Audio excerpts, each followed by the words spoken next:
다음 주 목요일이죠. 다음 주 목요일인 6월 11일이 선물 옵션 동시 만기일이에요. 선물 같은 경우에는 분기별로 해서 3, 6, 9, 12 이렇게 4번의 만기일이 있습니다. 그리고 옵션 같은 경우에는 1, 2, 3, 4 다다다다닥 해서 12까지 매월 한 번씩 12번의 만기가 있어요. 이 선물이나 옵션 같은 경우에는 만기가 되면 갖고 있던 게 휴지 조각이 돼버립니다. 0이 되거나 아니면 청산을 통해서 수익을 챙길 수가 있어요. 만약에 이제 옵션을 매도했다고 하면은 마이너스 청산을 해야 될 수도 있고요. 보면 알겠지만은 3, 6, 9, 12 이렇게 선물과 옵션이 동시에 만기를 이루는 게 1년에 4번이 있겠죠. 그래서 이런 날을 보통 선물 옵션 동시 만기일이라고 하고, 이걸 다른 말로 내마녀의 날이라고도 해요. 이게 왜 내마녀의 날이라고 하냐 하면은 그만큼 변동성이 엄청 커진다는 뜻이에요. 4개의 파생시장의 상품들이 만기가 일어나기 때문에 그만큼 변동성이 엄청 커진다고 보시면 돼요. 그래서 마녀가 심술을 부리는 날이다 라고 해서 내마녀의 날이라고 합니다. 이런 내마녀의 날, 그러니까 선물과 옵션이 동시에 끝나는 날이 다음 주 목요일입니다. 6월 11일이에요. 근데 지금까지의 그러면은 외국인이나 개인들이 어떻게 포지션을 잡아놨냐가 중요하겠죠. 개인들이 포지션이 지금까지 누적으로, 이게 선물 옵션 합성이란 말이 선물이랑 옵션을 합쳤을 때라는 뜻이에요. 손익분기점이 252예요. 이게 코스피 200이거든요. 그러니까 이게 지금 차트를 보면 0이 이렇게 있잖아요. 여기가 252인데 252 이하로 떨어져야지 개인들은 수익이 나고, 252 위로 올라가면은 개인들은 손실이 난다는 뜻이에요. 자, 근데 외국인들은 어떻게 포지션을 잡아놨냐? 지금 손익분기점이 0이라는 이유가 240에서 코스피 200 지수가 300 사이에 어딜 가더라도 다 수익이란 뜻이에요. 근데 점점 300으로 해서 상승할수록 수익의 폭이 커지죠. 어렵게 생각할 필요 없이 개인들은 떨어져야지 수익이고 외국인들은 올라야지 수익이에요.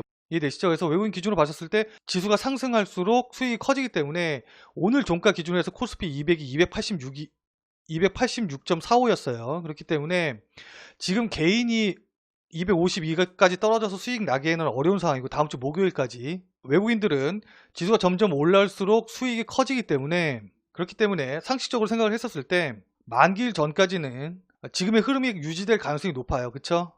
급락이 나온다기보다는 외국인들이 선물 포지션이 상방으로 향하고 있기 때문에 상승 쪽으로 더 흐름이 나올 수 있을 가능성이 높다는 뜻이에요. 그렇기 때문에 만약 변곡이 생긴다고 하더라도 이 포지션들이 6월 11일에는 다 없어진다고 생각하시면 돼요. 새로 시작하는 거예요. 그때는 이제 9월물이 시작이 되기 때문에 만기일 이후에 생길 가능성이 높겠죠.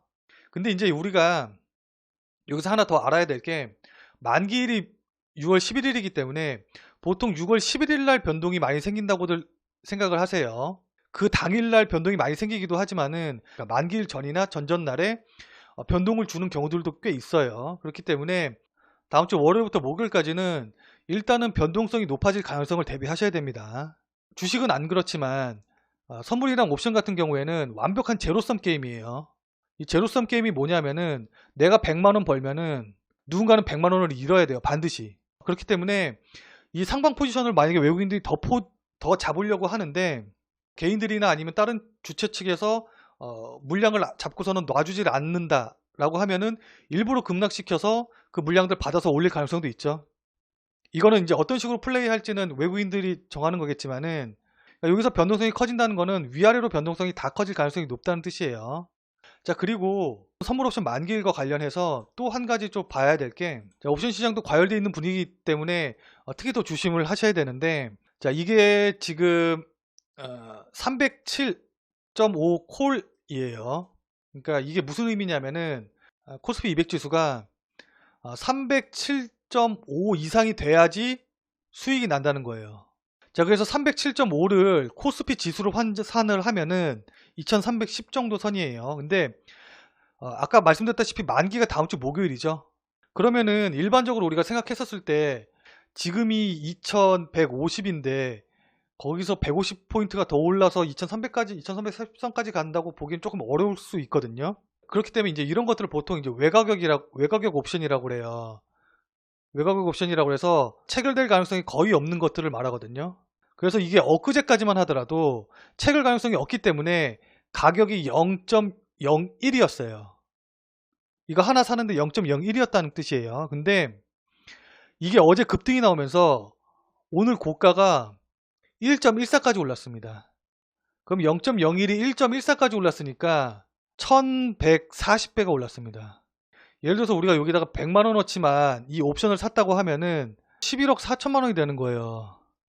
그러니까 이 정도로 지금 옵션 시장이 상방 콜 쪽으로 과열돼 있다는 뜻이고, 보통 이런 식으로 이제 가끔 옵션에서 대박이 나오긴 하는데, 옵션 대박은 콜에서 나오는 게 아니라 대부분 풋, 그러니까 떨어질 때 워낙 한 번에 많이 떨어지기 때문에 풋에서 대박이 많이 나오는데, 콜에서 이렇게까지 대박이 나오는 건 진짜 오랜만이거든요.